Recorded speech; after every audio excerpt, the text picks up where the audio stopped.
Scongiurata in extremis la serrata dei laboratori di analisi prevista per oggi e la conseguente paralisi del sistema sanitario privato siciliano, al termine di una lunga maratona durata oltre 6 ore tra l'assessore regionale alla salute Lucia Borsellino, il dirigente generale San Martano e i rappresentanti delle sigle sindacali, è stata trovata la soluzione: congelato al momento il decreto Bindi al centro del contenzioso. L'assessorato insomma ha colto buona parte delle richieste dei titolari dei laboratori, che hanno denunciato nei giorni scorsi, anche in occasione dei tavoli tecnici convocati dalla Regione, il rischio di collasso del settore, con conseguente perdita di migliaia di posti di lavoro. In sintesi, il decreto della Borsellino richiedeva la restituzione delle somme incassate dai laboratori attraverso il vecchio tariffario regionale,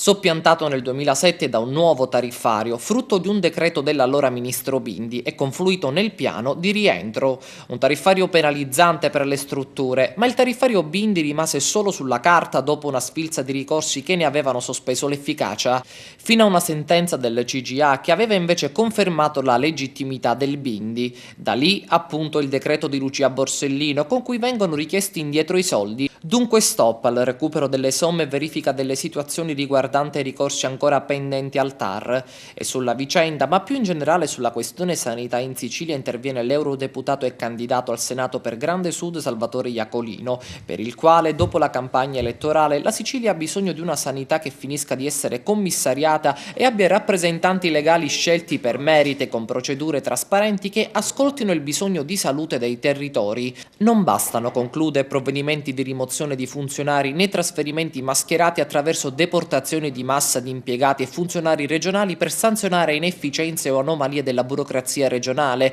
che pure va ripensata e riformata nella sua interezza.